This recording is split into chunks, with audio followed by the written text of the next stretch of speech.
Meeting of the Downtown Development Authority Board. It is Tuesday, November 18th, 2025, and it is exactly 6:30 p.m.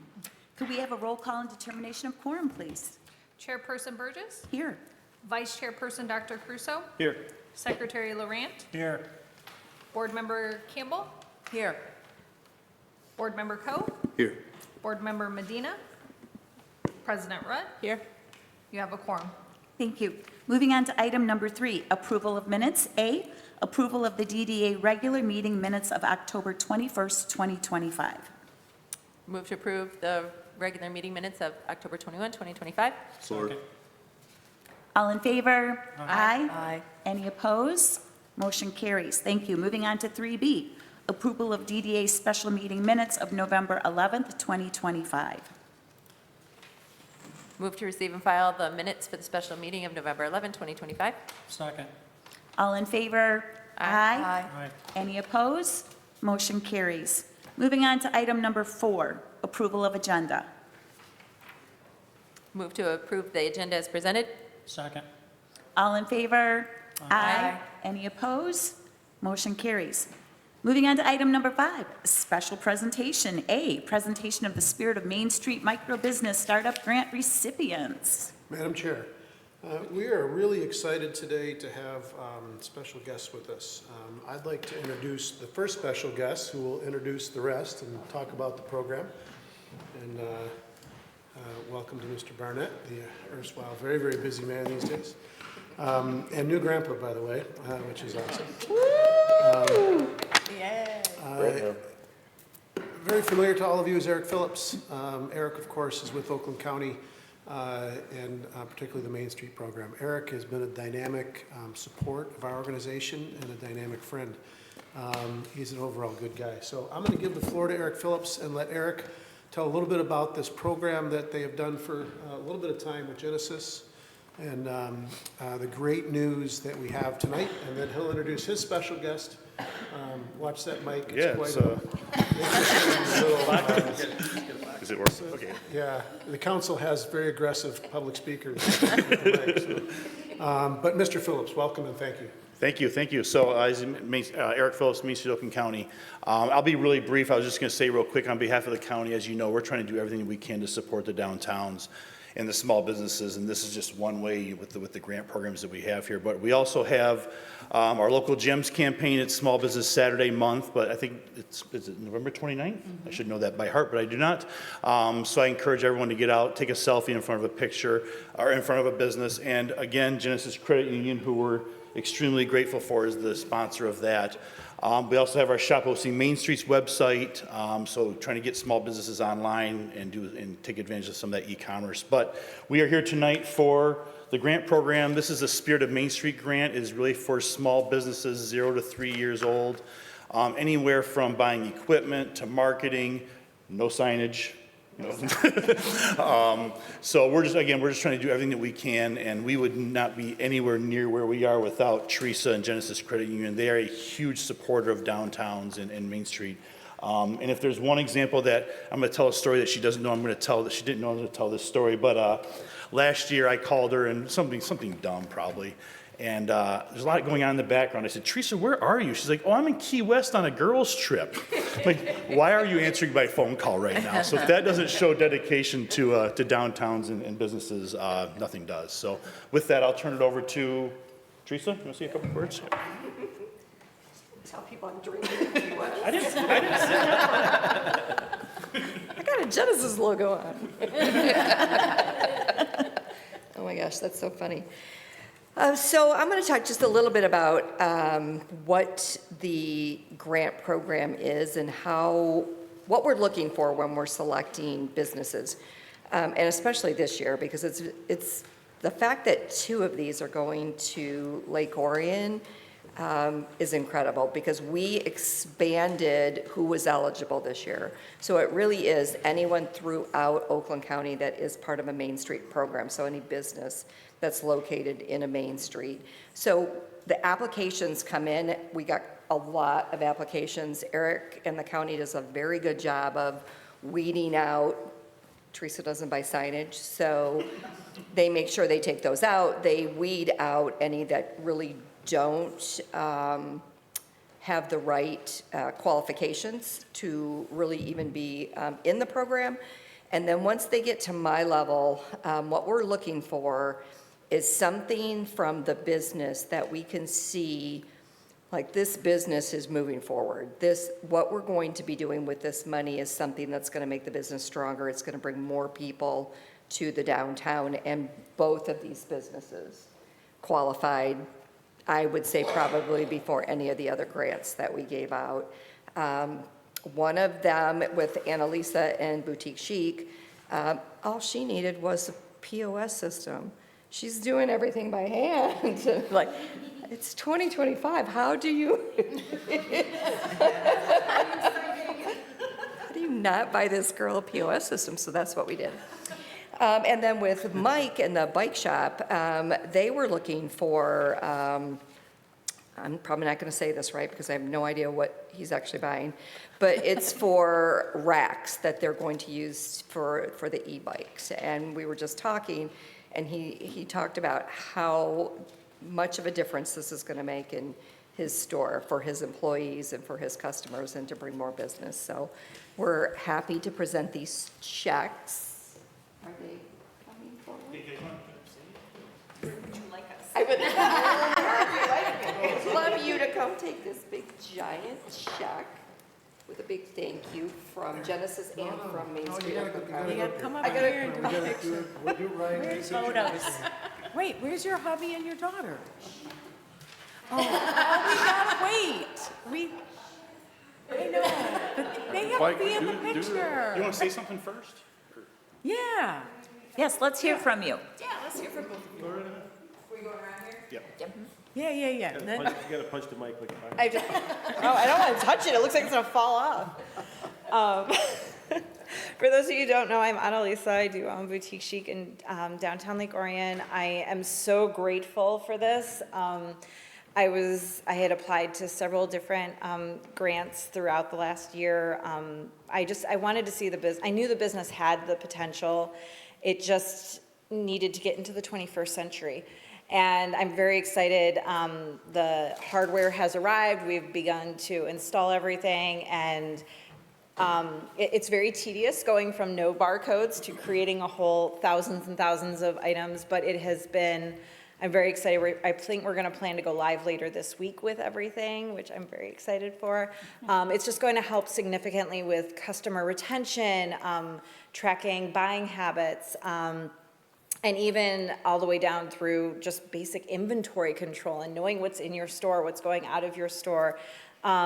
It's wonderful to see all the different reporting options that are out there that I didn't even know about beforehand. So it's been wonderful. So I do thank Genesis Credit Union and Eric, thank you so much for the opportunity that this is going to allow for the business to continue to grow and flourish. So thank you. Yay. I wouldn't know what I was talking about. So there Me you go.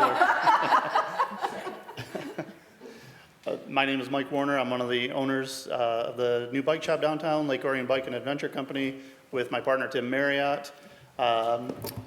First of all, thank you to Janet and Matt for even telling me about this grant months ago. But you guys do a fantastic job, so I just really want to say thank you to the DDA. Super helpful with everything we've done. Teresa from Genesis, thank you so much. Eric, I really appreciate everything. We're actually going to use the money from this grant to purchase two, they're called repair racks or repair stands. These are like the Cadillac Escalade of repair stands. With e-bikes and the TerraTrikes that you see some disabled people riding around in, they get super heavy. Some of the e-bikes are, 65, 70 pounds. They're really tough to work on. So this is really gonna help the employees out in the back that are working on the bikes.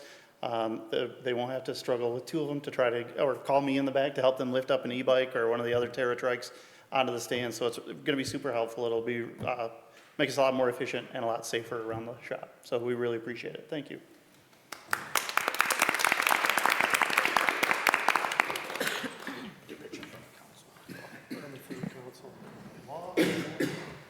I want council stand, the BD board stand up so you can get in the picture, all right? Eric, you go and I'll text it to you. Or I'll take it with your camera, either way.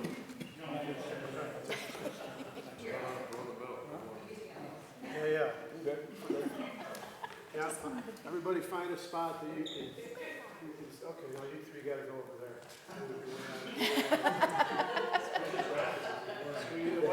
You've been in the picture before. All right, perfect. 1, 2, 3, look at me. You wanna get that? Yeah.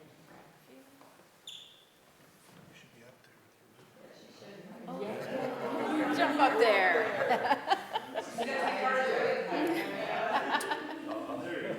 Oh, that's sweet. It was the cutest phone call or message this morning from Annalise that said, "Is it okay if my family comes?" Really cute. Oh, love that. Congratulations.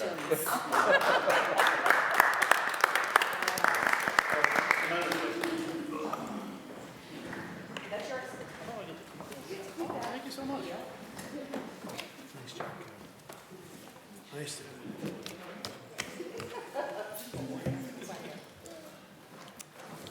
Thank you very, very much. Bye, guys. We appreciate you. Please come bring us money anytime you want. Yes. For our- Eric, if you could text me the highlights of the Kentucky-Michigan State game as you're just awesome. Awesome. At this time, we'll move on to item number 6, call to the public. The DDA welcomes comments related to the work and spirit of the DDA on non-agenda items. Each person wishing to address the DDA board shall be afforded an opportunity to do so. When recognized, please give your name and address and direct your comments to the chair. Comments on the agenda items may be allowed upon the calling of the item. Comments are limited to 3 minutes or is allowed by the board chair. Anyone have any comments? Please come forward. State your name.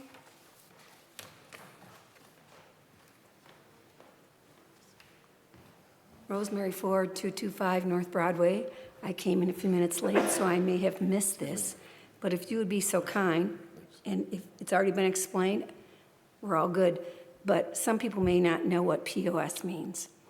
So since this is being televised, if you could tell them what POS is so that they understand, because you get the lingo, I get the lingo, but some people do not.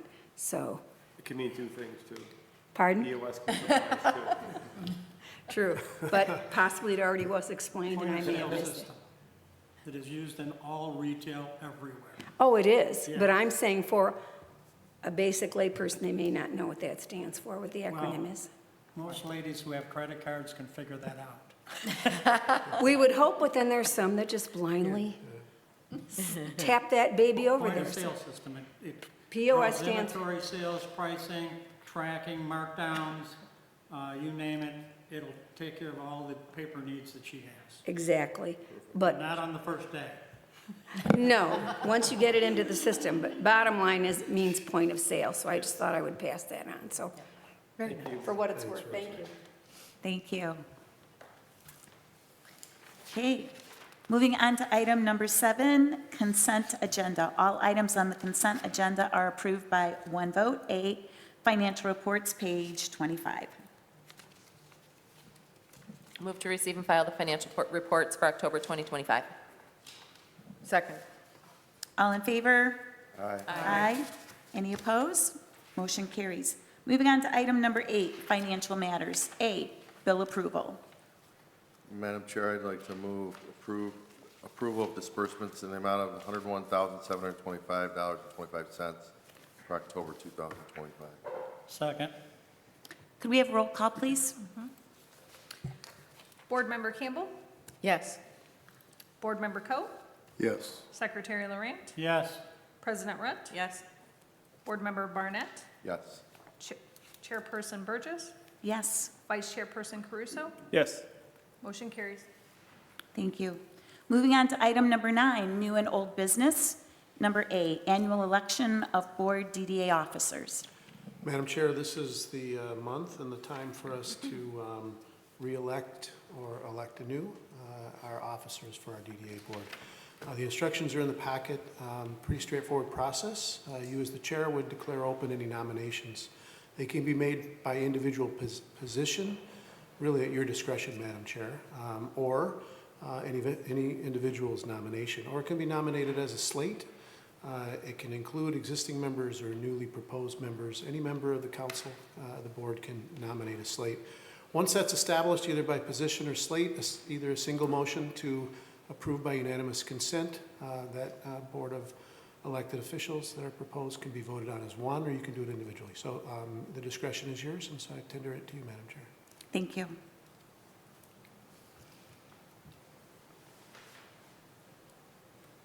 I think you have to open nomination. Yeah. So I open the nomination. Yes, so you would open the nominations, and then any of your erstwhile members of the board. So we open the nominations at this time? I'd like to nominate Debbie Burgess for chair.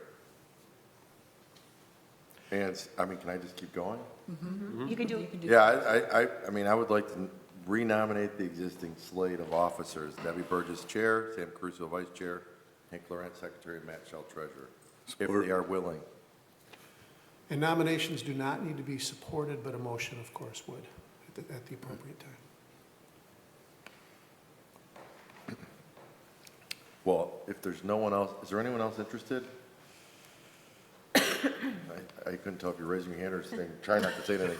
I would move that we close nominations and cast a unanimous ballot for the four aforementioned people for those positions. Support this time. Now that's a motion. so now we have a motion and supported. So can we just do all in, You can. Roll call. you know what, let's have a roll call, I think that would be good. Vice Chairperson Caruso, Yes. Secretary Laurent, Yes. President Rutt, Yes. Board Member Barnett, Yes. Chairperson Burgess, Yes. Board Member Campbell, Yes. Board Member Coe, Yes. motion carries. Thank you. Thank you, you guys. Okay, moving on to item number B, cleaning services review and award, page 47. Madam Chair, what's before you tonight, our prior cleaning service was very, very good individual, used to be a police officer as well, has decided to move on from that business, and so it has left us without. What do we get cleaned? We get our office cleaned a little bit. I know some days it doesn't look like it, but we do get our office cleaned a little bit. Most significantly, it's the restrooms at the fire station, and so we were able to get two quotes. We did reach out to, I reached out, gosh, 5 or 6 other firms. They were more interested in full commercial work. Those that did residential would pass because of the bathroom. So we did get 2 quotes before you. Our procurement policy indicates we should try to achieve 3 quotes and proposals for, even though it's a small contract. It's just not possible. The timing of it is we're trying to get the fire station restrooms reopened. We decided, the chief and I, as all of you know, to temporarily shutter those in the absence of a cleaning person. One, inappropriate to impose on our unbelievably great fire staff, although I'm sure Supervisor Barnett would say, hey, go clean the bathroom. It's not really proper for us to do that. They've got a priority in our community. So we have 2 proposals before you tonight. Prestige Cleaning, which is a local Lake Orion cleaning service, is proposing to clean our office twice a month and to clean the fire station restrooms twice a week. That's reducing it down by 1 day per week. Kind of in retrospect, looking at it, that was usually sufficient for the week. The bathrooms stay fairly clean. We have ourselves as a backup option. We'll have an oversight. Prestige has put a proposal in for $500 per month for those services. Vanguard Cleaning Systems, and their representative is out of Pontiac, Michigan, so close by. They put in a apples for apples proposal for the same cleaning service at $700 per month. They're both independently obtained without any influence. And so we've recommended take the local and the cheaper at $500 a month. It's only $25 a more a month than we were paying. So that's what's before you. Okay, thank you. I'll move to approve the proposal from Prestige Cleaning Michigan for the services outlined therein at a cost not to exceed $500 per month, with regular invoicing paid from GL 24872680100. Second. Roll call, please. Secretary Laurent, Yes. President Root, Yes. Chairperson Burgess, Yes. Board Member Campbell, Yes. Vice Chairperson Caruso, Yes. Board Member Barnett, Yes. Board Member Coe. Yes. Motion passes. Thank you. Moving on to item number 9C, miscellaneous change orders, page 57. Madam Chair, you'll hear in my report later some of the greater update status on the lumberyard. All of these change orders have to deal with Mickey's Construction, who is our main contractor for the restoration, the historic restoration project that we have going there. They're in your packet, but because we do have an audience and people do look at the packet, just a quick explanation of each. I did authorize a $500 change in the field for plumbing services. We needed water, we need water to do the concrete work that you all approved during our special meeting, which the minutes were approved tonight for that. That concrete work is scheduled to start tomorrow morning, so you can see the great thanks I have that we scheduled the special meeting. It's now saving us the season. If we would have waited till this meeting to mobilize that, wouldn't have worked. So thank you for that. But the plumbing brings us water to the little office building. Wes's team has been great in helping us get that going. We did have to improve a code-based railing solution on the deck that was previously approved. That deck quote did approve basic material and the preparation for it. We had to decide and work with the building official on the best code-based application. We were able to decide on buying, if you can believe it, hog fence from Tractor Supply Corporation.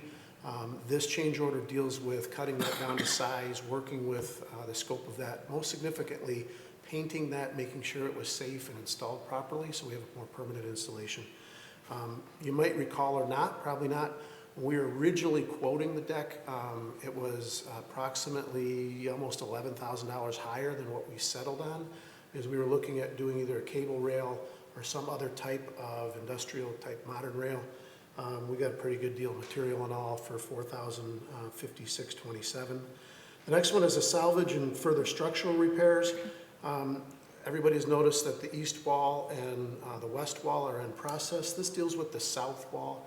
Those that have walked through the site for me realize that when we finally got all the debris out of the south end of the interior of the barn, we discovered all of that completely rotted away material. We worked very closely with the building official pursuant to our current permitting structure, and this is for repairing the structural capacity of that south wall going forward. We took advantage of this to build the 3 garage door openings so that we could create more stability and light, and if you've been by lately, the garage doors are in. Those are all part of our main contract and not part of this. So that $7,752 was when we found the problem, we had to fix it right away for the structural support so we could finish putting the roof on the building. We had further demolition work. The interior of the barn, when we discovered that we couldn't use wood flooring to go back on top of those rack support footings, there was 4 footings on each side, the north side and the south side of the interior of the barn. This covers that concrete demo and removal work, and it is in very close accord with our original demo contract to remove that amount, so $5,210. And I would note on each of the items in the packet, I have put the GL number and where this is being paid from. I should have said that. So the plumbing would come out of our general improvement bond money. Things for the railing and the structural repairs are being paid from our grant. Further demolition work is paid from the demolition allocation of the bond money. Snow and ice guard, which is part of the roof. This would have been something in design post-roof, but as we started to really assess it, and in speaking not only with the building official but others, it was highly recommended that we go ahead and install the material. So the $4,142 is predominantly material cost to put snow and ice guard. And what that is the little clips that go in at the end of a long run of metal roof so that giant sheets of ice don't fall down onto our beautiful people on our deck as we get this open next year. Soffit and trim was the same decision in the field. It was substantially more efficient and reasonable to spend $5,660 to put all of that in. Could we have lived without that? Yes. Is it better long-term for the building that we spend the money out of the grant? Yes. Can we absorb that into the budget? Yes. As a comparison, we did competitively bid the roof all the soffit work and the gutter work on the little office building for the bakery, which is about maybe 1/16 of the amount of work. That for everything was $5,100. So for $500 more, we got a gigantic roof done for soffit, and this goes with the guttering. The last thing on this change order is the structural wall that we had to replace. This is for the east wall, the one that faces the market rack. It has the glass in it. We had a separate material charge for that. You all have already been approved. This is primarily for the labor. This also includes repairing the footing on that east wall. Again, this is fully dug out, inspection records under our footing repair and our structural repair permitting and our compliance permit. And this is just the catch-up cost for that. So these are some of the things that we've talked about in the past that were only able to be identified once we got there. It wasn't something that we could anticipate, and no amount of architectural drawings or anything else could have caught any of this. We just simply had to get everything exposed to understand what we had to do. I have been, just for the record, immensely impressed with Mike Bartow's team.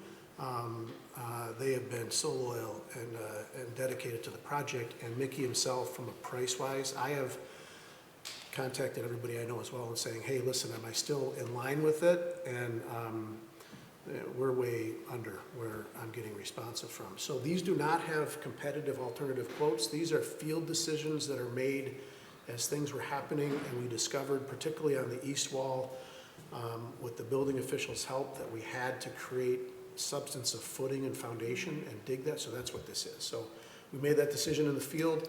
We do have the ability in our procurement policy for me to bring these to you, and if you're inclined to approve them, then the finalization of this would get paid in the next check run through our clerk. Thank you. I move to approve, or accept and approve the change orders for Mickey's Construction as presented in a total amount of $37,057.49 payable from the budget lines as likewise presented. Second. Roll call, please. President Rudd? Yes. Secretary Laurent? Yes. Board Member Campbell? Yes. Vice Chairperson Crusoe? Yes. Board Member Coe? Yes. Board Member Barnett? Yes. Chairperson Burgess? Yes. Motion passes. Thank you. Moving on to item number D, event contracts, page 66. Okay, as we move forward, as we are working on our events, we have two contracts that we're working on. And one is for the horse and wagon rides with Blackstone Stables, who we've worked with for many years, at a cost not to exceed $2,150, payable from GL 248-729-880-015 under winter activities. That will be running for both the Sing and Stroll Shop Small, 5 to 7 p.m., which, just a note, I heard that we're going to try to get the board together to do a photo during that event. So I'll work with each of you to get that coordinated. And then for Ice Fest, again, working with Clear Cut Ice for ice sculptures at the Ice Fest at a cost not to exceed $800, payable from GL 248-729-880-008 for the Ice Fest. And actually, we're gonna have to redo that for the Clear Cut Ice. Let me see here.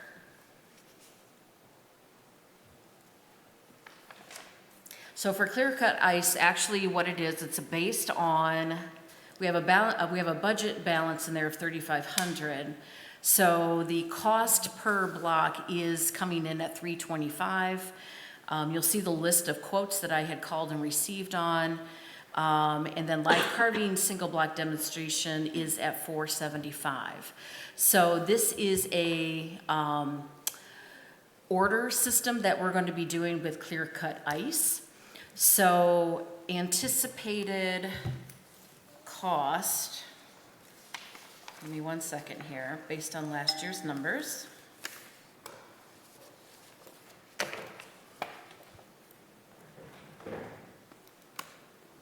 $950, and then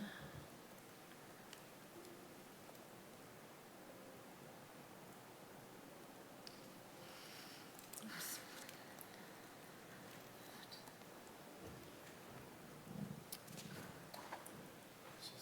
So I would put it at $3,250 based on number of ice blocks ordered and live carving demonstration. So again, for the recommended motion, approve a contract with Clear Cut Ice for ice sculptures at Ice Fest at a cost not to exceed $3,250, payable from GL 248-729-880-008 for Ice Fest. I apologize for the confusion on that. So could you just restate the correction, please, one more time? Yes.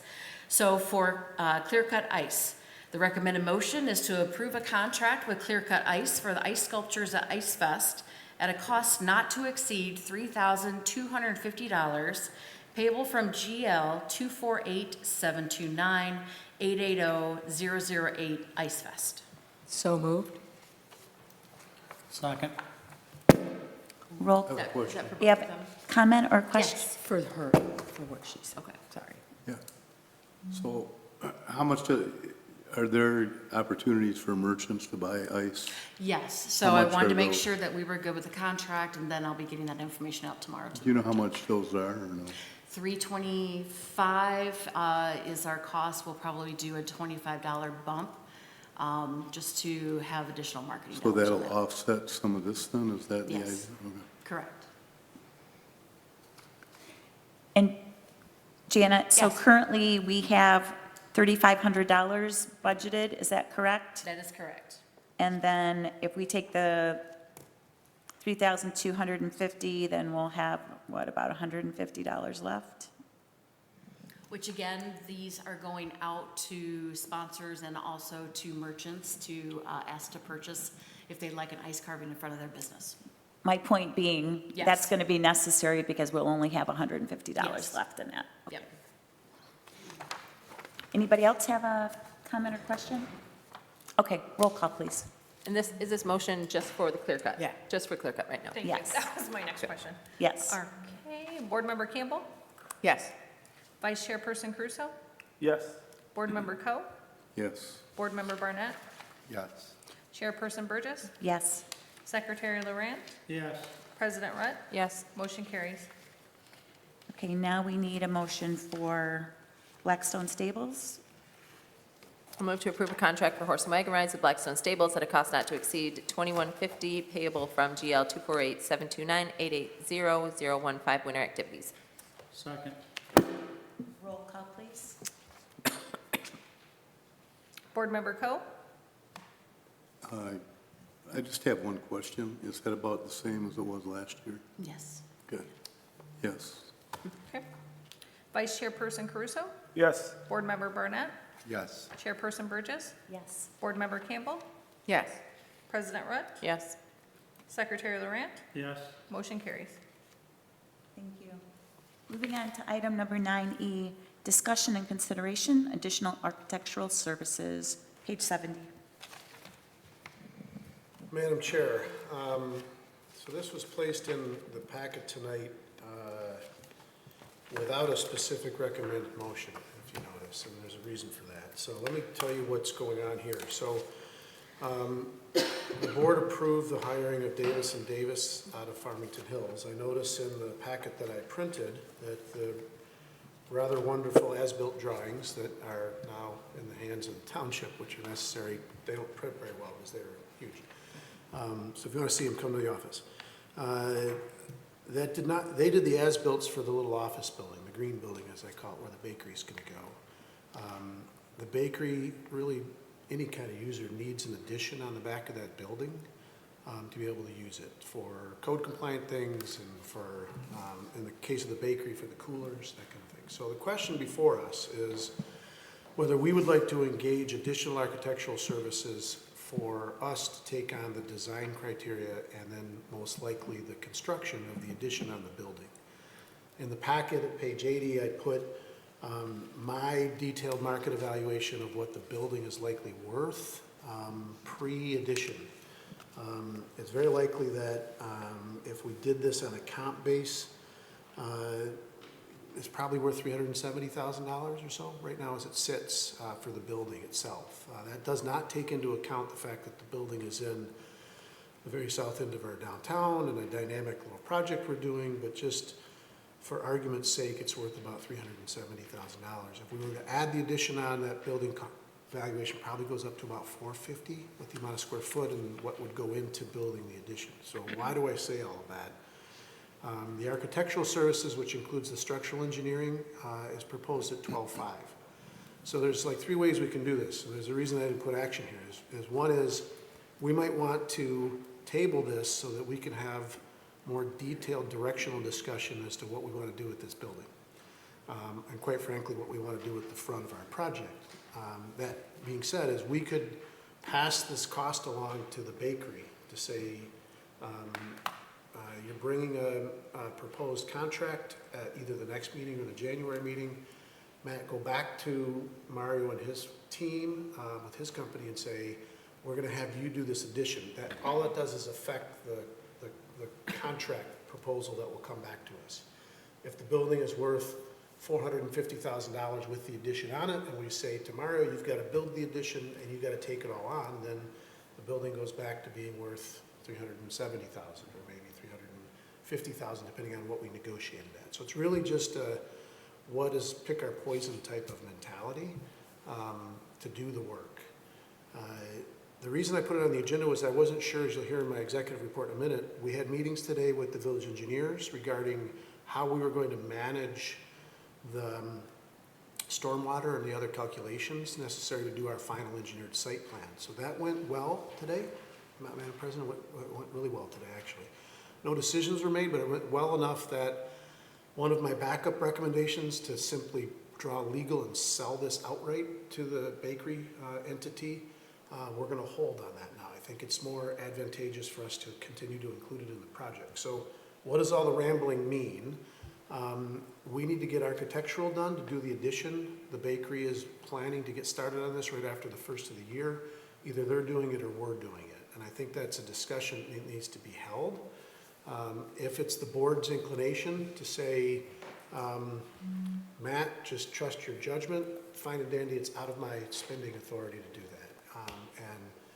I would have to bring it all back to you. I don't have a specific recommendation other than to say some of the things, Madam Chair, you and I have talked about is this might be best something that we have a brief discussion today for business and simply table it so that we can have a deeper understanding and discussion as to what's the best ROI for us on this. If we're to do this architectural work, we'll make more money if we sell the building.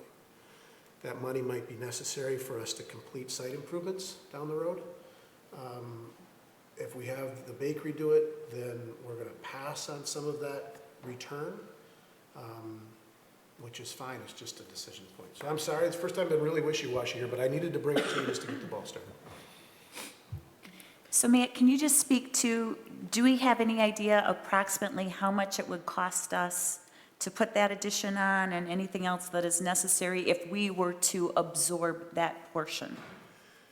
It's probably somewhere between $32,000 and $40,000 to do the addition on the back end. It really is just footings and a room. The mechanical is all part of the main structure. So, clearly you'd have to have electrical and HVAC that would access it, but all of that mechanical is in the main building itself. So my best estimates are about probably 36, I put in the middle somewhere, 35 or 36,000. It's not a huge upside for us to do it and then sell the building. We can pass this along. I will say that if we do it, we're going to get a bakery faster than if we pass this along.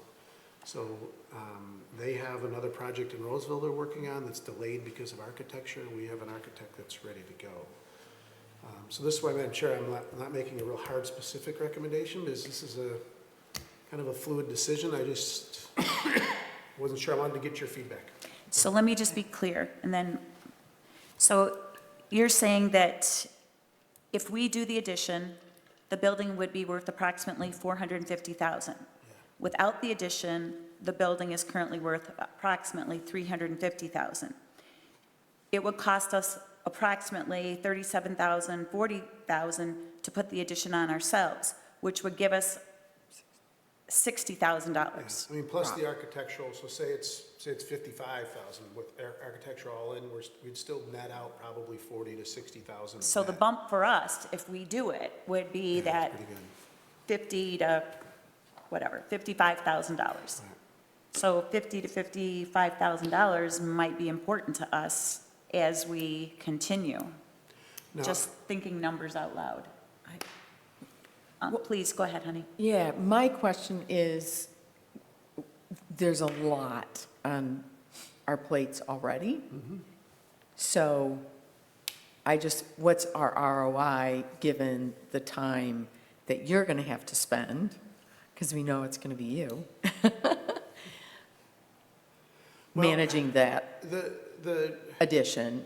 This is the easy stuff. The stuff we've Okay. been doing is the hard stuff. Okay. You know, all these change orders and you know, you're not gonna see really many more change orders. Gonna have one for the west wall. You're gonna have one probably for the siding on the south. But that's about it, really. This is, if we design it, it would get passed off. We would have it competitively bid for construction. We would give Mickey's Construction adequate opportunities like everybody else. They would probably underbid everybody else because they're already on site, but that's not our problem. It's, you know, whoever wants to come through. That worked conversely in the concrete. We actually got a cheaper concrete bid in the long run. But anyway, that aside. The answer to the question is, there's no difference. It's managing the construction of a site as your builder's rep. Whether I'm doing that or somebody else is doing it is the same. If we pass it to Mario, here's why it doesn't change, Ms. Campbell, is if we pass all of this to Mario, the deal for the bakery and their corporate structure changes. So I'm almost absorbing more work by changing and giving them the responsibility because I'll have to create all of the legal contract work to encapsulate all of that. Now, what's easier? Probably the legal stuff. It seems more difficult, but the legal stuff is easier, but it's also more time consuming, so if that answers your question. Either way, pick your plan. Pick your. Do we know if we're leasing or selling, and do we have a contract? So the preference is, and the reason we don't have that yet, is the preference is from, I only say Mario because I can't ever pronounce his last name. It's Spagnolio or something like that. And if he's watching, sorry, Mario. They would prefer to buy. So what was originally proposed was let's create a short-term development lease for you. You get in under lease, under market on square foot to develop the property and get the business going as we develop everything else. And then we would have a strike point where they could exercise an option to buy. That would give us a revenue dump at that time into the nonprofit structure that we created for our long-term that's still the game plan of it. For this particular spot, if we wanted to sell it outright, they would buy it outright right now. If we're going to lease it, then we are kind of bound into building this addition. It would be hard for us to pass through a tenant improvement of this scale and still be able to do a short-term lease. It'd be hard for him to get financing to do that. So if we do the addition, then they want to buy it? Yeah, they want to buy it outright either way. If we do the addition and it comes back that the smarter decision for them and us is to say, let's do an 18-month lease, we don't care. It's revenue to us, it's an operational tenant there, and then we negotiate in the initial contract the buyout. Their preference is just to buy it right now. That would be post-addition either way. Okay. So, I don't know, it's probably, go ahead. Which option gets that property online fastest? We do it. Go ahead. What are the advantages, disadvantages of them buying it outright right now? The advantage for us is it helps on our overall plan development because we treat that as a condominium. And so when we come in for plan development, it would be less than an acre of property. You all are in the process of amending your stormwater work, and not that we're trying to get around it, Madam President, but just the reality of where the policies are is that allows us to take that corner and just sell it off as a single revenue event into our budget. That's the upside. The downside is, I'll be very honest with you, Madam Chair, and the whole board, really, the downside is in my mind, has always been creating a revenue event in 2027, or, towards the end of 2027, that would be a near post-construction revenue event that would allow us to have that pop up in revenue in our operational nonprofit, which is way better for us as far as like a safety net and security is to sell it later. It just is. That's why we're kind of caught in between the two worlds. To Mr. Laurent's point, it's really beneficial if we were to focus on getting something online. Our goal is to try to have the public market aspect ready for at least partial soft opening by Dragon on the Lake. That's really aggressive for the public space. We think after today's meetings, we meet with MDOT on Thursday. I'm optimistic that we'll get there. Wouldn't it be awesome to also have the bakery open? They can do it if we can get architectural going pretty quickly. It doesn't have to be tonight, but pretty quickly if we do it. We can make it. If they do it, I can tell you the Roseville project is delayed. It won't be till Christmas next year that they get it. So we'll lose 3 or 4 months. Do you see Dragon on the Lake being in the lumber yard next year? Well, that's my goal, is to, it's the Art Center's event where the Art Center believes it's in their best interest and their advantage. We're gonna make No, the town beautiful. I want to but- know if you think it yeah. could fit and be ready for Yeah, next. we should be ready for that. Because we can still go either way. Yeah, we should be, knock on wood, ready for that. Everything has to fall into place. I think it will. I say that, we're 3 months behind on site plan, but I think we're gonna accelerate that. We've got a really good angle today, and the direction with MDOT changed dramatically in the last 3 weeks, so we're moving faster now, but that's the goal. But I guess as a follow-up to Teresa's question, and I want to do, I think, whatever you recommend, so I'll say that first. But does these numbers that you're pitching, like 300, and then if we do the improvements, it could be worth 400, but the improvements would be only cost us in the neighborhood of 50, I'm just using super round numbers. If we don't have a contract, I mean, are they agreeable to those numbers? Are they saying, we'll buy it for 400 if you do the addition?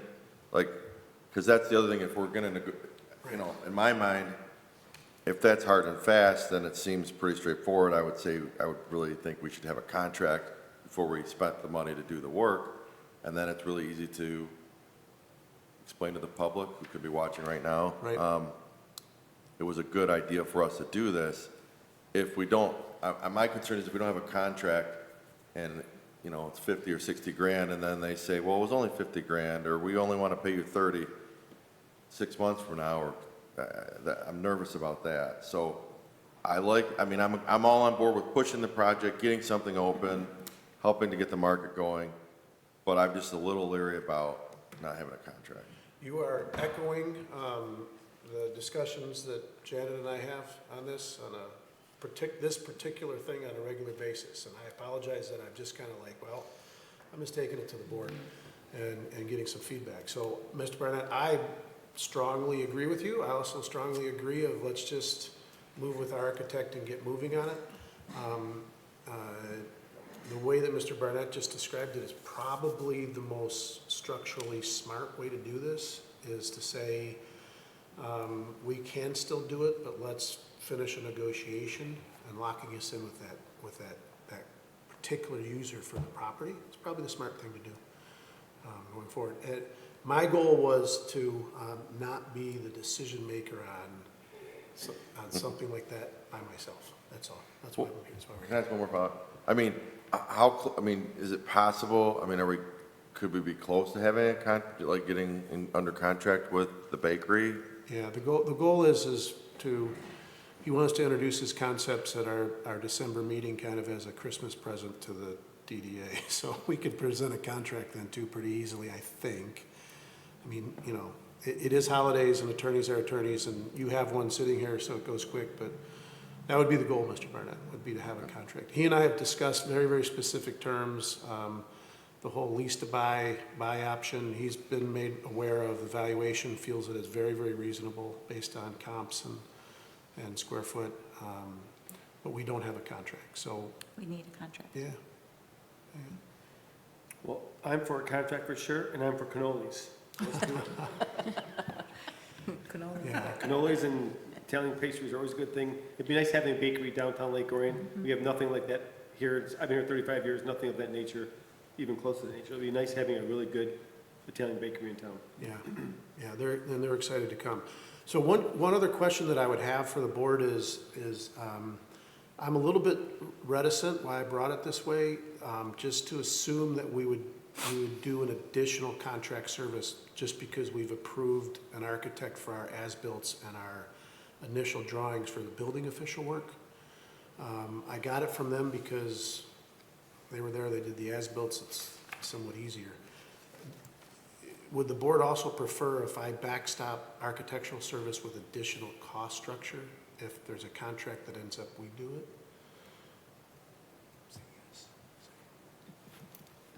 No, actually verbalize it in case somebody's watching. Yes. Yeah, all right, so that's what we'll do. We'll get architectural pricing to make sure that that's built into any proposal that we have. And the goal would be to bring this back next meeting to move it forward. So Madam Chair, I put in here, depending on the decision, sounds like that's the consensus. So an appropriate motion would be to table this pursuant to the direction given to the December meeting. So moved. Support. All in favor? Aye. Aye. Any opposed? Motion carries. There's a hand back there. I don't know if you can see it because the, Sorry. Hi.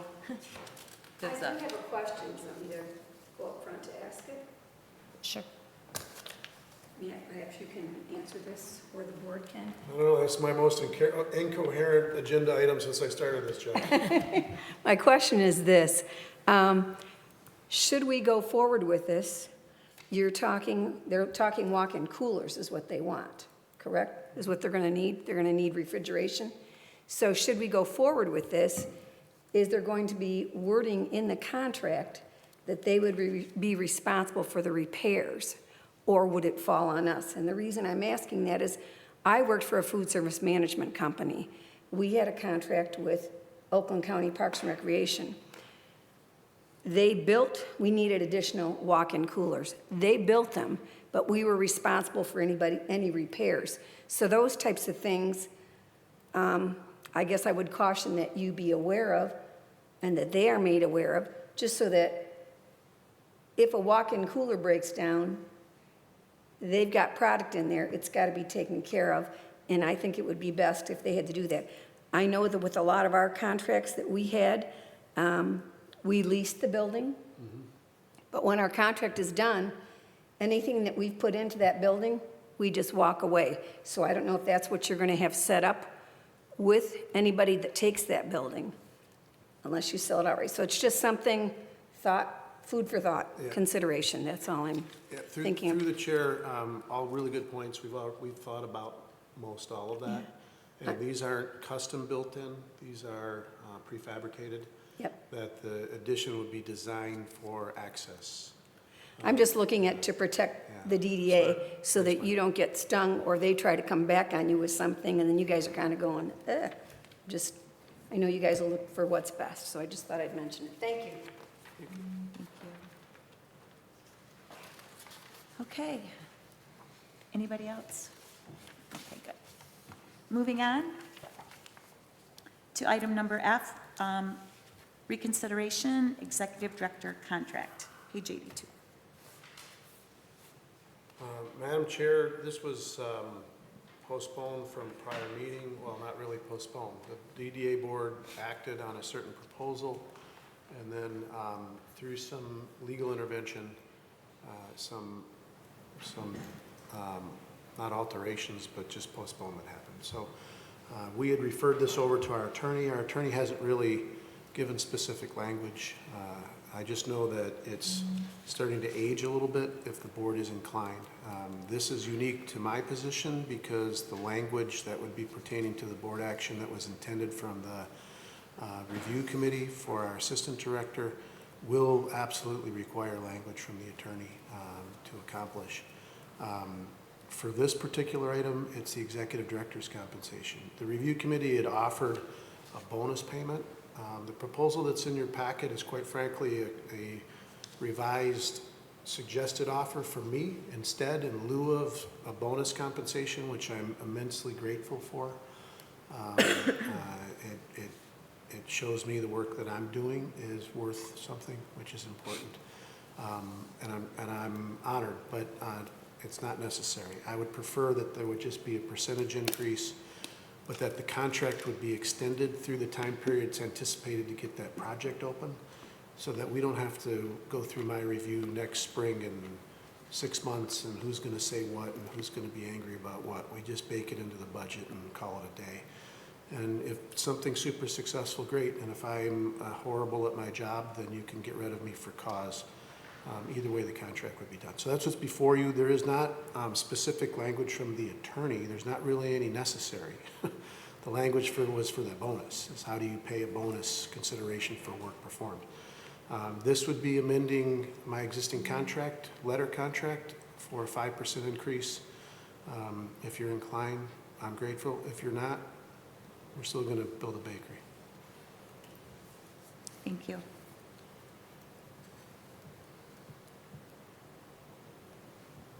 I move to amend the executive director contract, granting a 5% salary increase effective June 1st, 2025, and a term extending the contract through and including June 30th, 2027, all other terms of the contract remaining as stated, with budget adjustment of $1,600 from GL 248-260-958-000 to GL 248-260-701-000. Support. Madam Chair, just one point. Our awesome clerk pointed out earlier that I made a typo. It's actually July 1st and then ending June 30th. That is the first day of our fiscal year. Okay, then I'll change my motion from June 1st to July 1st, 2025. Support. Thank you. Roll call, please. Board Member Barnett? Yes. Board Member Campbell? Yes. Vice Chairperson Crusoe? Yes. President Rudd? Yes. Secretary Laurent? Yes. Board Member Coe? Yes. Chairperson Burgess? Yes. Motion carries. Thank you. Moving on to item number 10, reports, resolutions, and recommendations. A, Executive Director's Report. Madam Chair, the report's in your packet, just a couple of highlights. We did have a chance to talk to our awesome council president, Ms. Rutt, about some of her questions regarding the nonprofit. Mr. Shell is in Philly working this week, but he's home all next week, it sounds like, and the week after. He and I are going to get together to really start hammering out the refinement of these two nonprofits. So I've been working on that. The legal structure of it's in really, really good shape, but I do need to get his eyes on it. He's a better nonprofit attorney than I am. I'm pretty good, but he's better. So don't tell him I said that. But he's good. So we're working on that. The parking lot leases, notices have been put together. I'm getting those out regarding the parking lot leases. I have called Mr. Hawkswell and some others about snow. So I know tonight looks horrible and it's going to be icy, and we'll get caught up with what to do there. A couple of concerns that I pointed out to Janet this morning, are the parking lots, 3 of the parking lots, the one behind Irish Tavern, the one across the street from us, and the one next to the Congresswoman's office. They have overnight resident tenant cars that are there all the time and never leave. Across the street from us this morning, out of the 12 or so parking spots, 10 were full when I came in at 6 a.m. So somebody's sleeping upstairs. So Irish Tavern is full. So we have these little anomalies of what these lots are now being used for that I think was different when it was originally intended. So we're working on that. We're likely going to let the Orion Schools lot go, but we're going to hold it for a little bit more time because Mr. Westberg's project hasn't started yet, and the schools haven't moved to Mr. Barnett's center on Joslin Road.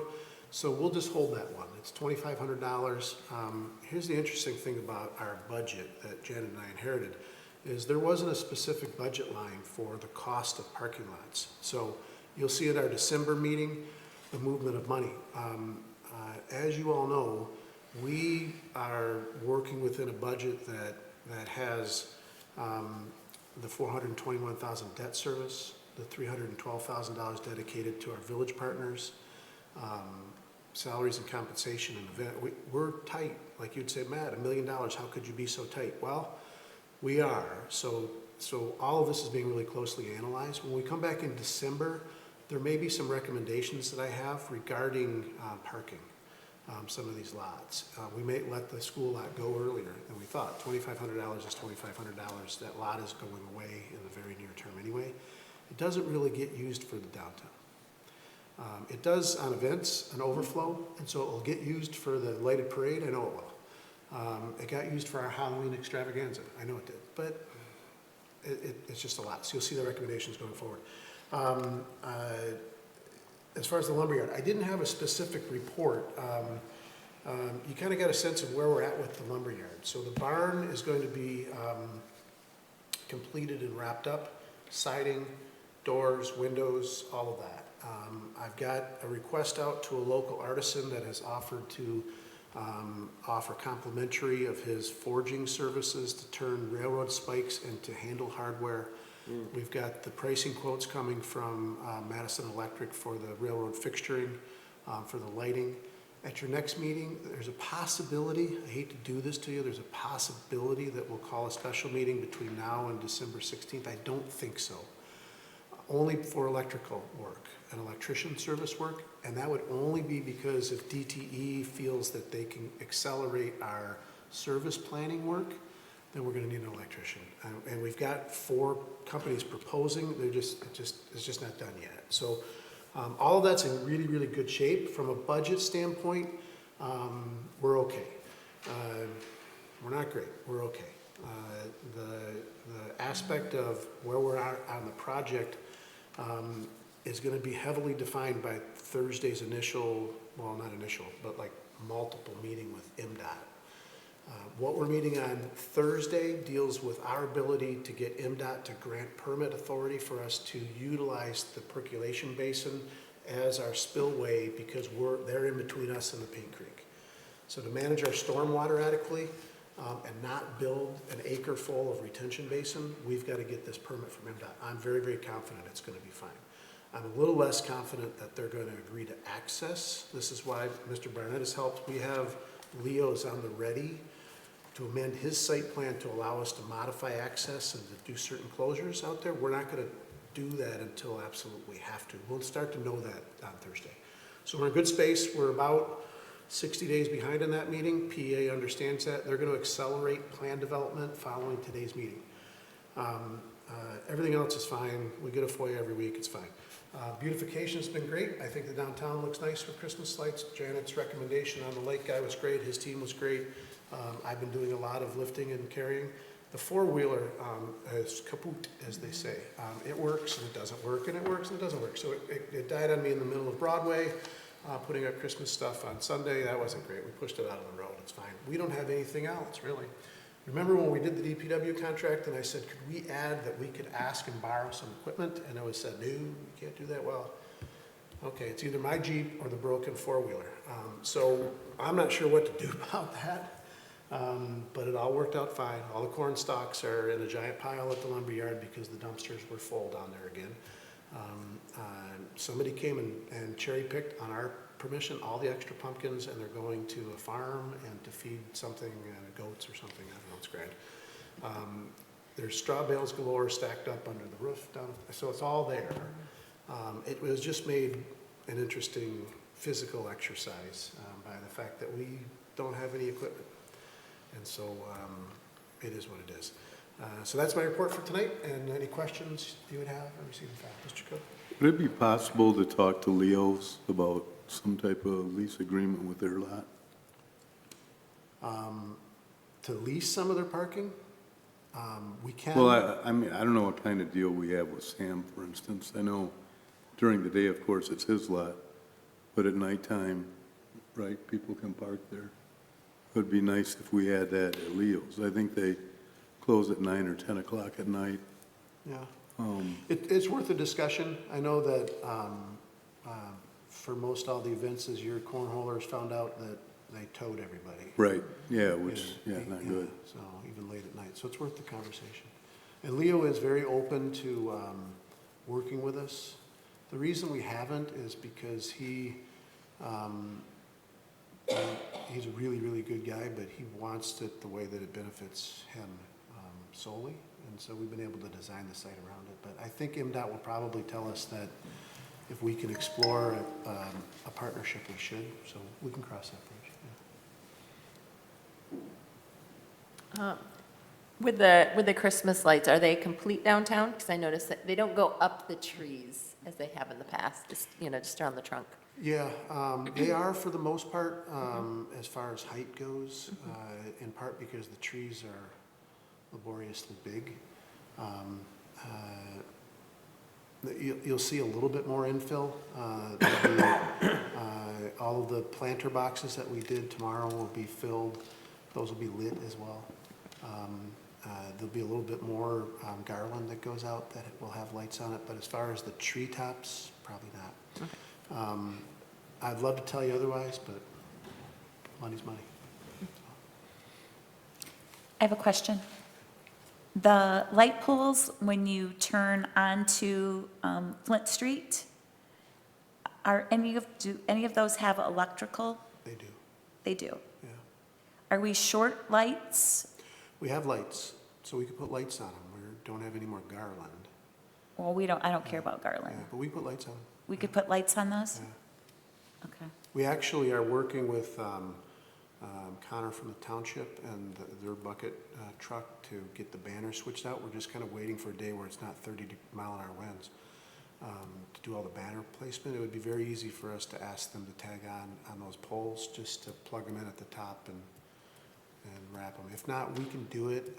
We've been reluctant to lean ladders against them because Jose from DPW said they'll all fall over, and then the light guys from Santa's light crew, that's how they did it. So I thought maybe Jose just thought I was too fat. I don't know. But, So I have another question. Do we have any idea how much it would cost to fix the four-wheeler? I think it's an electrical issue. Zeke started complaining about it, that the gearing was going off and it was clearly going to be electrical. I've replaced the solenoid in it twice already since I've been here, 18 months, 19 months. It's got, almost 4,000 miles on it, and to 2014, I mean, it's been well used. It probably should just go in for overall service. My guess is, as a farm boy, is it's electrical. It's just stuff starting to go. It's just old. That's all. So I'd like to ask if we could get pricing on a new four-wheeler, because here's my concern. DPW is not going to do any salting. We have parking lots that need to be done. We have sidewalks that are going to need, the curbs, let's just be honest, the curbs are going to need to be done. Business owners are going to, if it's 2 inches or more, they're going to shovel their in front of their store. But where does the snow go? Is the snow going to go in the road? If the snow goes in the road, that's going to affect parking. Who's going to plow the snow? So at some point, and then if some business owners go home or they don't salt their sidewalks, how are we going to be carrying salt around? So my concern is that we are going to, as a DDA, and nobody's going to like to hear it, but we're going to need some kind of equipment. I mean, we're not going to be able to drive your Jeep, my truck, with flashers flashing, throwing salt, over the sidewalk. So I know our budget is super tight. I'm just asking if we could get a price on a new four-wheeler. I'd like to see what a price would cost for a blade on the four-wheeler. And then I would like to see what the pricing would be, whether it's electrical, whatever it is, on the one that we currently have. If they're saying, you got the life out of it, okay, let us know. But there's no way moving forward that we can keep our community safe without some form of equipment. It's just, we have to have equipment. So where we find that, where we take that out of, I don't know, but it is necessary, and we need to get some quotes. Well, we're not destitute, so we can certainly do that. Yeah. So DPW has equipment, correct? Am I correct? Yeah.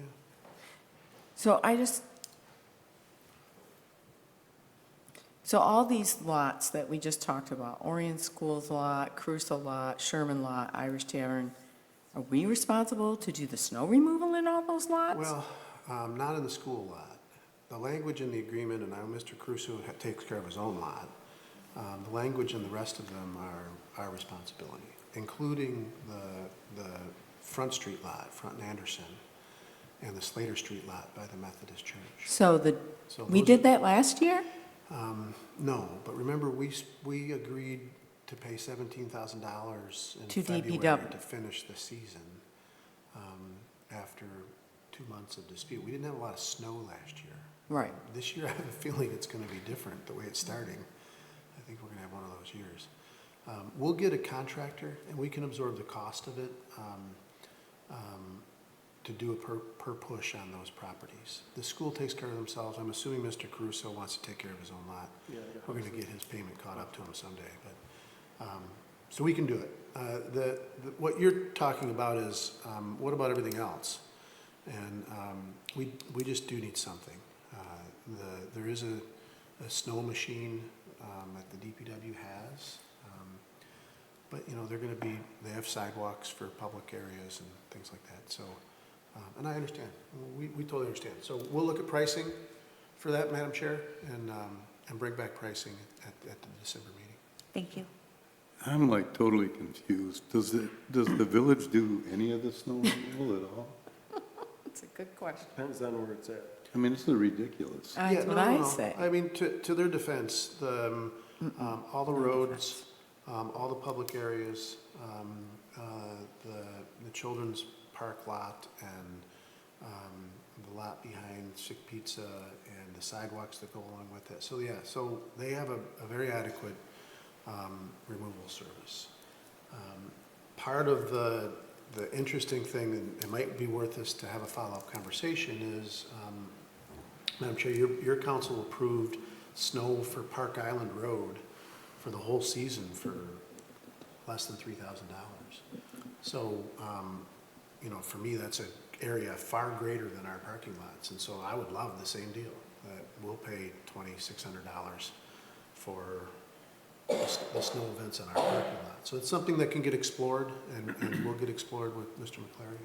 But, yeah. I think we should give some direction out to the merchants when they have to shovel their sidewalks. The time that it's worked the best is when the merchants shoveled the snow around the light poles so that the snow didn't end up in the road, which made it difficult to park and difficult for the passenger to open up, their door. So, I think we need to just tell them how to do it, basically, and give direction somehow. Yep. Whether it comes from the DDA or the. No, we need to give Janet direction. I'd like to have her send out a memo to everyone, like within this week. Because we've already got some ice outside as we were coming in, sidewalks coming in were already icy, so we need to get that information to them. I already had a note on my sheet. Cool. Yeah, because I think merchants will do it, as long as they know they gotta do it. Right. Yeah. If you don't gotta do it, you're not gonna do it, but if they know they gotta do it, they'll do it. I do know two young gentlemen who just started their own business, and snow removal is part of that business. So I can get Janet you their information, and you could send that out to the businesses. They're local young gentlemen, and they're I think it would be great if businesses want to hire them to do their snow removal. And then we're helping out. So Some young direction entrepreneurs. from us to you would be a meeting with DPW, asking if they're going to do that for $3,000 and we have less square footage, could they do it for us? The same deal. Second is pricing on equipment. And then also, we need bulk salt somewhere in case we need it. Yeah, Wes has assured us that we'd have the ability to purchase salt from the garage. Do we have that in writing? Well, I can get it in writing. Okay. I don't know what the cost would be, I'm sure it's not much. The challenge is how do we use it? But see, that's my point. We don't have any equipment. So the concept is, Madam Chair, was planning to buy a pallet of bulk salt and put it under cover at the lumberyard in the back trailhead building for this season. So we at least have a pallet, and then we can use it as needed out of there. But I'll work with Wes. He's been great. They set up the Christmas tree today, so. Well, if it's easier to do salt by the pallet, it just has to be manageable at this point. We're so late in doing this. We can't make it harder. We've got to, I mean, I'm watching you every day walk up and down the sidewalks, checking lights, checking electrical, doing this and doing, we can't have you all winter outside. That's not what you were hired for. So my concern is, if we're not very firm and proactive in what we're asking, that's what we're gonna see again, and I'm sorry, that's not what we hired you for. I appreciate your generosity of time and your commitment to the excellence, but we need to get some other tools. Would it be worthwhile to put some barrels or something in different spots, downtown that, the merchants had access to? If you have all this bulk salt, but no way to distribute it, Yeah, we did discuss that last year, and then it just ended up being a more mild winter, so we didn't do it, but that's certainly something we can explore. To do, yeah. Anybody else have any thoughts or suggestions or? Okay, Did you receive and file my report? not yet. So moved. Support. All in favor? Aye. Any opposed? Motion carries. Thank you. Moving on to Assistant Director's report. Yes, so we had a wonderful Witches' Night, and so as far as completed events, seems like a lifetime ago, as we have the snow flying outside. It was a great event. Restaurants were packed. The merchants we got a lot of great feedback from our merchants that the registers were ringing. So again, it was a partnership that we did with Oxford DDA. We used the area by Cookies and Cream. Thank you very much for that, Elena. As far as having the DJ and fire pits set up there for our check-in location. And again, we set up that grassy area by a Bean to Go with photo ops, and that was rocking the whole night. So again, each year we're looking to just add to and make it more successful. So we were proud with that event. Storybook Stroll, again, the partnership with the library that ran for the month of October. We had 13 businesses in downtown that allowed us space on their retail windows to take part. We'll have another one that will be launched for the holiday time here soon as well. Again, as Matt mentioned, the DPW, thank you to them for setting up the Christmas tree in the gazebo today. And myself, along with the two ladies from Oxford DDA, we got the trolley decorated, so that looks fabulous. And that's all set for our weekends coming up. So what do we have lined up? Quite a bit. So for now through June 26th, there is the ShopOCMainStreets.com $100,000 challenge. They have set up a program where if you shop online, businesses, DDAs, or downtowns, and the shoppers have opportunities to win cash. And so they have 4 different times that they have set up to do that. So, something to just know that when you're shopping online at Shop OC Main Streets, you are still supporting local. You're just shopping from home off your couch.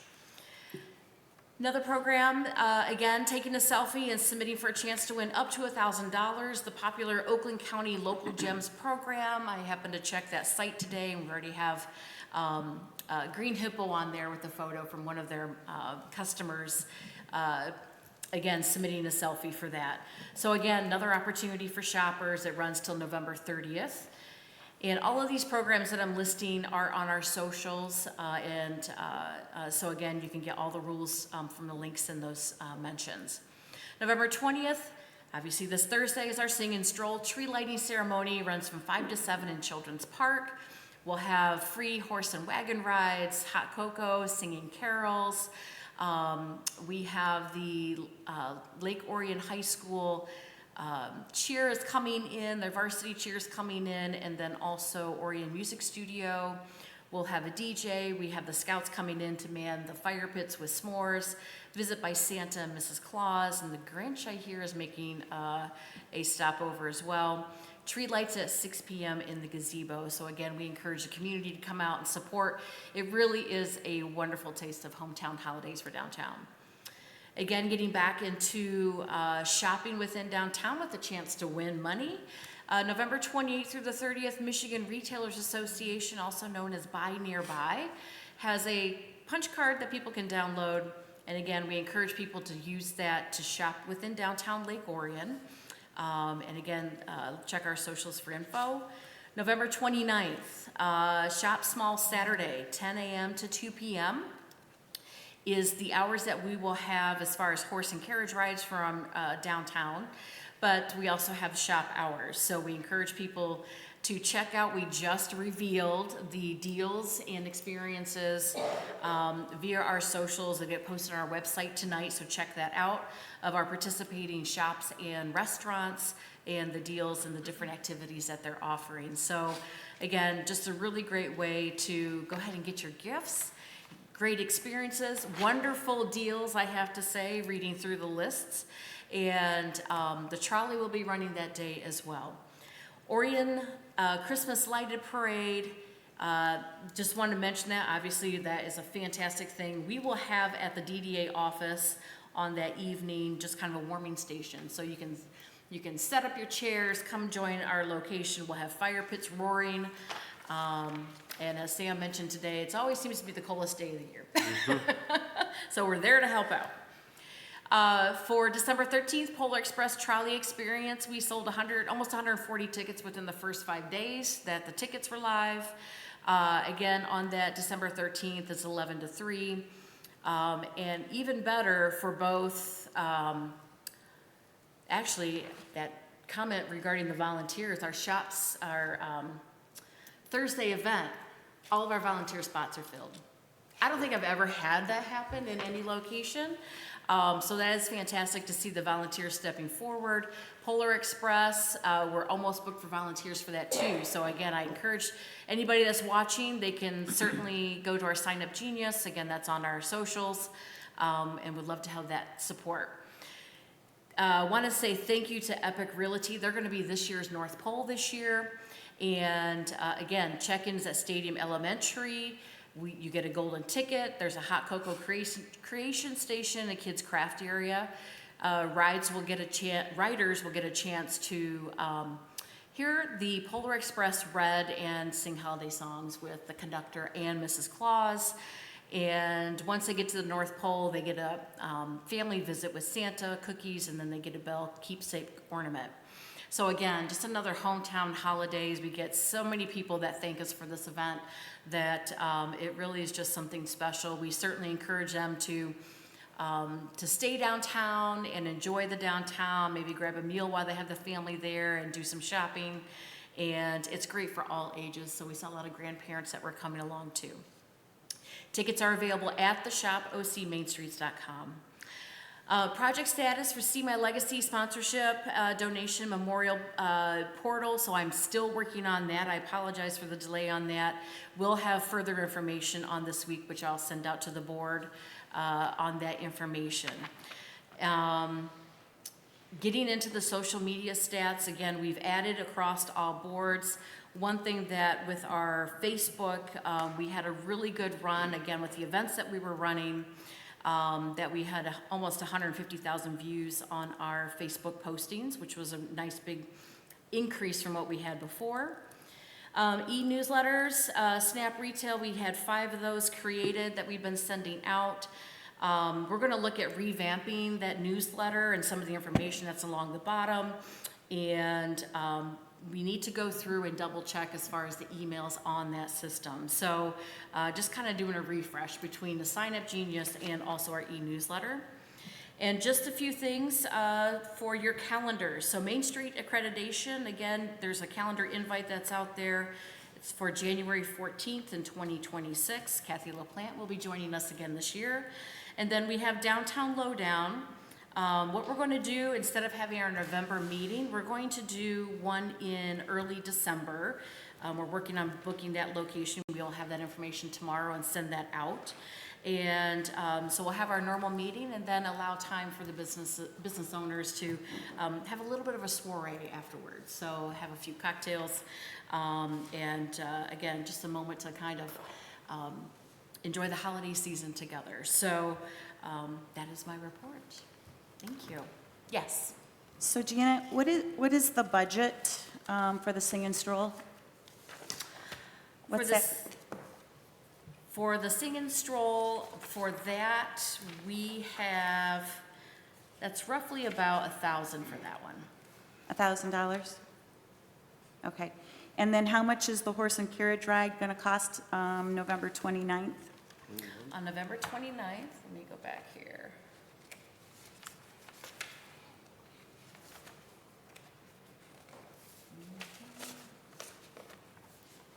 There, give me 1 second.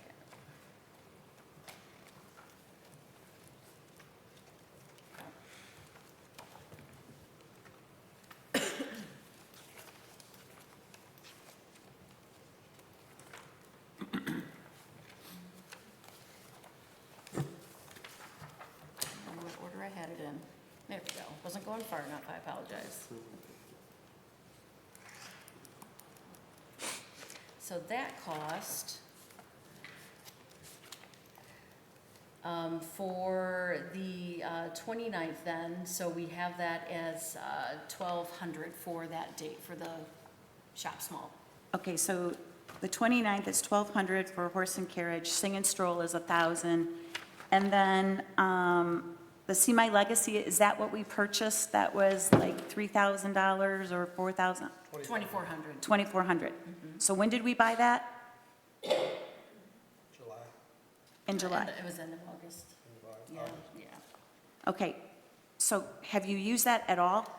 So I've added some items to that, and I have not released it out as a link. So I do need to add more information to it, and add further events within there with sponsorship benefits. Okay, so do we have any sponsorships at all for anything for this holiday season? I do have some that have reached out, so I just need to wrap some of those up. So, but I'm asking, do we, and if we do, how much are they? Not for the Sing and Stroll right now, but I am looking for the Polar Express. So currently, we don't have any sponsorship at all? For the Sing and Stroll, no. Okay. So if we got the See My Legacy in August, and this is November, and we haven't used it yet, when are we going to see something from it? I need a drop-dead date, because I thought this was going to help us, and I haven't seen any traction on that whatsoever. Right. So I feel like we just wasted $2,500 to help you, and I haven't seen it used. So my question is, when are we going to see it? So I will say by Friday, I send that out to the board for review. Do we have a sponsorship package prepared already? So I have a package pulled together, but it's not on See My Legacy, and that's where I want to get all the information to send that out to So everyone. tomorrow, can I have a sponsorship package? Yes, Okay. And then by Friday, we're going to see My Legacy. correct. Okay. What is the date for Friday? 20th? 21st. 21st. Okay. So on the 21st, I'm going to have something, correct? Yes, yes. Okay. Thank you. And, Go ahead. did you have a chance to pull any of the information together that I had asked for with regards to events? I still need to pull that together for you. Okay. Yeah. So what is our plan moving forward for getting sponsorships? Because I'm looking at, we need a four-wheeler, we need equipment, weather's already turning bad, we don't have any salt, there isn't a plan, and then we've spent $2,500, we're not using it, so what is our plan for getting sponsorships? Because that is going to be critical for us getting to offset some of our expenses. Yeah, so once we have all the sponsor benefits and the events lined up, it is a matter of posting that information out. I will temper that by saying November 25th is when we're meeting with our promotions committee, and we have some additional folks that are joining us to look at our 2026 calendar as well. You know what? I don't want to hear about another meeting with them. I want to know, what are you going to do to get us some sponsorships? It's calling and stopping by and making those relationships and offering those opportunities. Okay, so do we have like one day a week that you're doing that, or like, Yes, actually, Matt and I had that conversation. I said, I'm going to have to take that time to be out of the office to make those calls and to make those moving sales, because it's a forward- sales call. Yeah, moving forward, we have to have Yes. those. Yes. I mean, I'm looking at the numbers here for our budgets, and we're not going to be able to do what we do if you don't do that. Yeah, yeah, absolutely. So one day a week, you're going to be out of office, and you're going to be in pursuit of sponsorships. Correct. Okay. Well, and we need a sponsorship package. She said she's going to give me one tomorrow, Okay, because I'm going to go look for sponsorships myself. yeah, because I have things that I would sponsor, but I don't know what's available. Okay. So that would be great. Thank you. Anybody else? Who's the trolley conductor? Just want to make sure I still lost my job, because I heard someone did awesome last year. Chief, yeah, chief. Is it going to be the chief again? It is going to be the chief again. God bless America. Yes. I second that, and I move to receive and file the assistant director's report. Support. All in favor? Aye. Any opposed? Motion carries. Thank you. Moving on to item number 11, minute for mission. A, discussion and direction, use of TIP for capital improvement. So just remind the board that when we adopted our strategic plan for 2025 to 2030, we included a very strong statement of tracking performance indicators and having it specifically on our agenda that we would have a monthly reminder of how we're tracking and accomplishing those goals. So you're going to see this section of the agenda. Thankfully, this unbelievable clerk caught the fact that I didn't hit all the right buttons, and so it got all messed up. She'll make sure I do it right next time, and this will become a permanent spot on our agenda. The first item tonight, we don't need to spend a ton of time. These are more, at this point, knowledge and homework items. The first item, 11A, at a couple of the recent capital improvement meetings of the village, that, Madam President, you're doing a great job. I know it's a tough thing you guys are facing right now. There's been some discussion about whether the 75-25 can be used for things like water and sewer within the district, and how all those things that we've all conceptualized. The legal positioning was a little bit skewed. So luckily, you have an attorney that actually knows the law, particularly in this area. I put in our packet a comprehensive memo that outlines that, no, in fact, the committee of the village that they formed for capital improvement analysis can in fact say, yeah, let's allocate X amount of dollars from 75 or all of it into water, sewer, other things. Exactly the reason we set the fund up so that they would have resources that could free up elsewhere is exactly there. So what's before you is that, take it home, read it. If you have insomnia, think like a lawyer, it puts you to sleep, whatever it is. We won't belabor tonight. Kentucky's down 17 already in the second half, so I could stay here all night, but for Sonia's sake, we'll cut it short. So unless there's a specific question on that agenda item, ma'am, I would just recommend that you take a look at it, familiarize yourself with it. The conclusion is pretty directive of the type of statement language that we as a DDA should be all adhering to. And so I can answer your questions, but really it's to receive and file into our record and then pass this along through the president to her committee so that they can consider our position. I just don't want traction given that we can't do these things when we 100% can. We don't need the aggravation. So that's what's before you in this agenda. Can I ask one question on this? The infrastructure improvements that would be done with the money that we have agreed to share with the village. It's my understanding, I just want to ask this out loud. We would certainly take recommendations from the village, DPW, engineers, council, but this board would make recommendations for projects because it's technically our funds. Is that right? Madam Chair, if I could, the agreement that we entered with the village council and the village indicates that they generate project concepts subject to our approval. We don't have the ability to say no if it's compliant with our TIF and the law. So if they come up with something that says we want to spend TIF money to buy a snowmobile for Wes to ride around and check things out, we could say no. If they say that we want to take a portion of the money to improve sidewalks or a sewer line somewhere within the district, we would somewhat be obligated to say yes because it's pursuant to our plan and the law. Okay. So that's what And I would just say as a follow-up, more of a statement than a question, just speaks to the importance of we're not the enemy. We want to help. We willingly entered this agreement, and it gets really old feeling like we're under attack when we want to help. So anyone out there that's listening, that's on the village council, we're peers, not a piggy bank.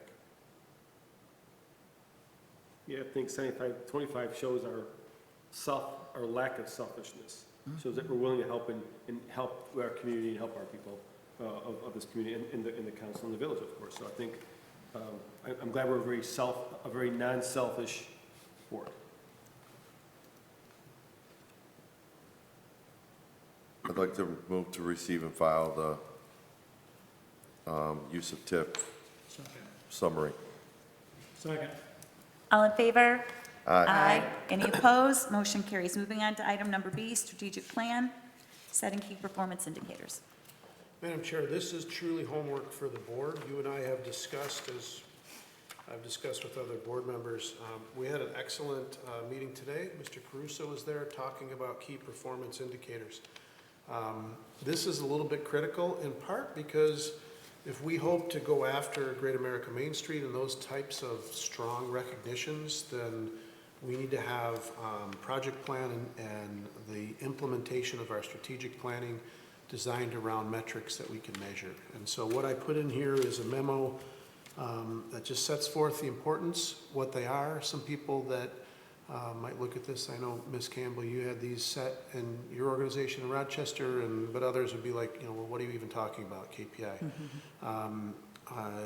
So in your packet tonight is an explanation of that, as well as an analysis of our strategic plan that breaks out by category all those areas that we should be setting markers of what do we really want to accomplish. So my request tonight is to not have us go through this tonight, but I would suggest strongly that we as a body have to refine exactly what our priorities are. We started today with the design committee. We can refer these to the committee structure. We can do however we want. You'll see this back on minute for mission next meeting. Next meeting, I won't be so kind to say it's already been 2 hours and let's call it a night, because we do have to start deciding KPI. We have to have measurables of what we're accomplishing for myself, for you, for Janet, for everybody else. So that's what this agenda item is to start to set the framework of how we want to define that. So here's what I would encourage. We can certainly discuss it tonight. Madam Chair, your discretion. We're in a lot. I'm on the street a lot. You can stop me all you want when I'm carrying something down Broadway. I would gladly talk to you. Or stop inside and get a cup of coffee. Or we can bug Lloyd in his shop and look at cool stuff.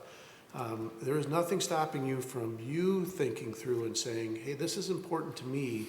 I read through this stuff. I think the best priority we should have are these 3 or 4 things. That's what we talked about today, right? So in design, we said, what's the priority for design? And it was a little bit of a split vote, but only amongst 2 things, dumpsters and facade grade stuff. See, I already forgot. Some said facades most important, and some said dumpsters are most important. But it allows us to focus now. Our work will be how we create performance indicators of how we resolve dumpster public refuse and enclosures and all those things, so that our next meeting will focus on that. So at the next meeting, I'll have either said, man, Miss Rut came and talked to me and she had 18 ideas and I didn't see anybody else, and she's gonna get like Christmas presents and hugs and all kinds of cookies. And Miss Burgess, if you don't come up with something, I'm gonna call you out. So you didn't come up with anything. So that's what this is here tonight, is for us to get started on this work. We can do it now, we can do it later. Kentucky's losing, either way.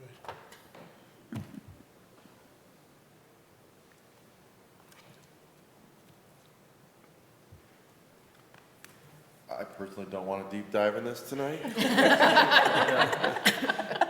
been a long week and We have it's honesty at the Tuesday. end of the table. But if everyone else does, I will.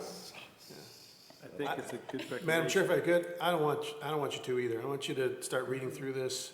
You got the agenda packet on Friday. It's busy, everybody's swamped. This is to get us started, so I would encourage a motion to receive and file, and that we get this work started, and then we'll follow up from there. So moved, and I might recommend too, just maybe whether we carve out time at our next meeting or even do a workshop we've done in the past at the DDA where we just maybe meet at a conference room table so it's less formal, and maybe we have whiteboards, and it's less like this, still obviously open to the public, but more conducive to like talking about these things, moving around. So I would recommend that, and maybe we wait till after the holidays, unless this is really pressing to do before then. But I love that we're doing this, talking about this. Mr. Director, thank you, because you and I have talked about this and the importance of this, and all on board for it, but I like the idea of maybe picking a specific day, January or something, just throwing that out there as an idea, that we could spend a couple hours and maybe just meet as a workshop to talk about this. How does everybody feel about that? I like that. And I'll support your motion. The motion was received Yeah. file with a whole bunch of Yes. comments. Thank you, sorry. Okay, all in favor? Aye. Any opposed? Motion carries. With the additional comments of, we'd like to block off a couple hours in January, more informal, yes, open to the public, but where we could actually discuss and, We would welcome the opportunity. perfect. Okay, moving on to item number 12, board comments and training feedback, and we will start with you, my friend. The Christmas lights look great, so that's really the only comment I have. I think my only comment was, going back up to those contracts, I think I would have liked to seen the one for the horse and wagon rides a little earlier. Seems just kind of odd to me to approve a contract for 2 days from now. So would have liked, yeah, that to have been on our agenda for last meeting. Can you give us guidance on that? On how far out we should? I mean, I'm assuming they're all in already. We're all in already, but we're approving a contract 2 days ahead of time. So if any of us had concerns about something, Too late. right. So whereas if it would have come before us in October, and if we would have had questions or concerns, we would have been able, I don't for this particular agenda item, but in the future we might.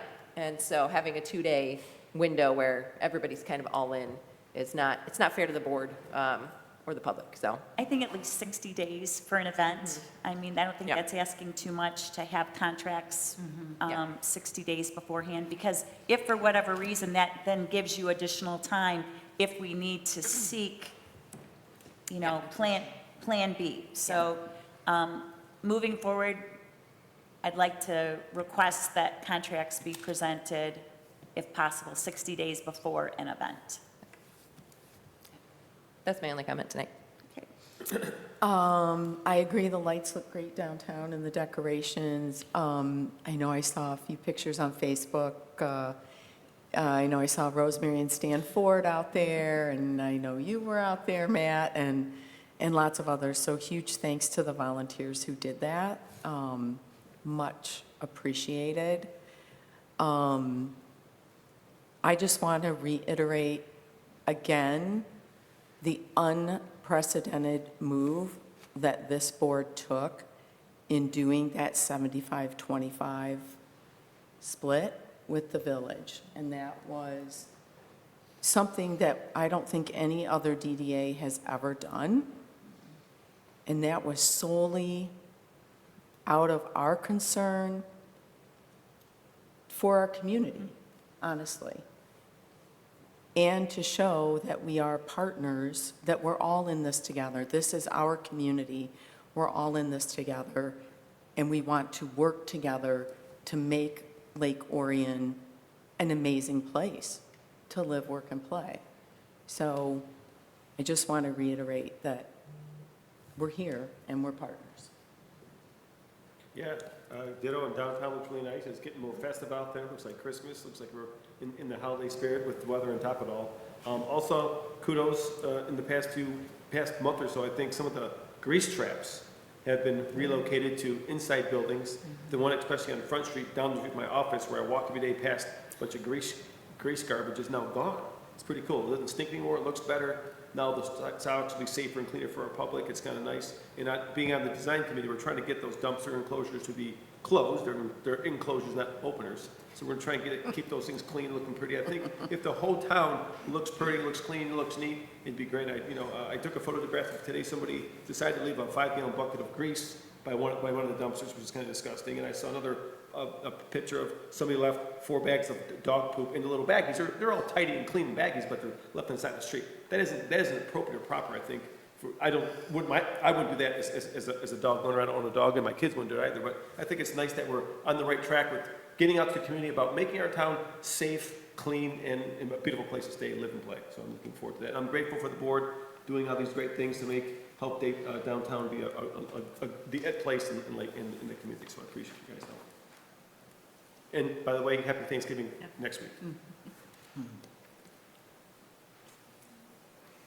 With me. First of all, it was delightful to walk. I always walk through downtown to get here. It was great to see the trees up. The transition, I'm sure didn't go smoothly, but it looked like it went well. So we look ready for the holiday. I think the lumberyard project continues to move along at what I consider to be a little bit better pace than I would have imagined, because I put a number on how long it would take to do that. And it's a big project. It's a huge project.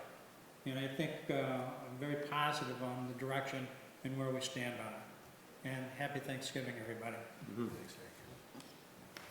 Thank you all, and thank you to you all for your commitment to our downtown. It's amazing to see the progress. Thank you to the millions of people that are viewing from home and the folks that came out. It's encouraging to be in these meetings because to see the progress, and that's why sometimes you get so frustrated when we hear the negativity, because no one comes and tells us this in our meetings. But I just want to thank all my fellow board members for your commitment, because we are doing this because we love our downtown. A couple quick other things. We're really excited about our event we did last week, Parks in Progress, but it's speaking to the story of investment in parks in our community. I'm not going to tell the story, but we took a pause just to really understand, starting with Matt Gibbs' leadership. Honestly, that's where we started, because he did some really transitional things with Jesse Decker Park, Wildwood Amphitheater, but we kept the momentum going. And our community should be really proud. It's not just a township. It's not just the village or the township. It's all of our assets. And I don't think, and we have been told, and we're not 100%, but that there's no community our size in our entire state that's made the investments in that last 15-year period that we have in parks and green spaces, in spite of all the growth we hear about. That's one of the things we wanted to focus on, because we always hear about the growth and the perceived negativity, but we don't often focus on all the benefits that have come from the growth, which every development we've approved in the last 15 years has come with great benefits to our community. So more on that throughout the winter, because we're going to keep telling that story. But I just wanted to highlight the Holly Jolly Folly, December 5th, Friday night, thanks to the Gowling family and John Cooper, Bill Kokanos, because they do that for free, and all the money goes to the parade, the largest lighted parade in the world. Don't fact check that, but that's what we say, Lloyd, right? And if anyone's interested in volunteering, I'm not a parade walker, but another thing Matt roped me in, I think this is my 14th year organizing the back end, the start of the parade, getting yelled at by all the parents for not letting them drive their kid right to the float. But I need help. Hank's helped me before, but some of my longtime volunteers have turned me down. So 3:30 p.m. at Blanche Sims And if you're watching at home and you want to volunteer, you get a radio, a vest, and you get to get yelled at for 2 hours, but it's worth it when the parade goes out. Oh, you're making it sound real good. Well, come stand up front where we tell them, I know. Well, maybe you're way nicer. Is that helping? Okay. But I need some help if anybody's interested. Thank you. I'm gonna write you down. And with that, hope to see everybody at the 5th and 6th, the 2 great nights for our community. Thank you all. That's it. Oh, and I'm a grandpa. No, I don't know. I mean, I know there's watching at home. There's no basketball games on tonight, or apparently Dancing with the Stars, which I was told, so. Okay. Hurting our ratings for DDA meetings, apparently. Oh, congratulations. I just would like to thank the board for your continued commitment and involvement in our community. Lights downtown look fabulous. Appreciate all the volunteers that came to help with the transition from our autumn look to our Christmas look. I want to thank Genesis Credit Union for their generosity. I'd like to wish anyone and everyone that is watching tonight a very happy Thanksgiving. And I just feel blessed that we have a great partnership with the township, with our supervisor, Mr. Barnett.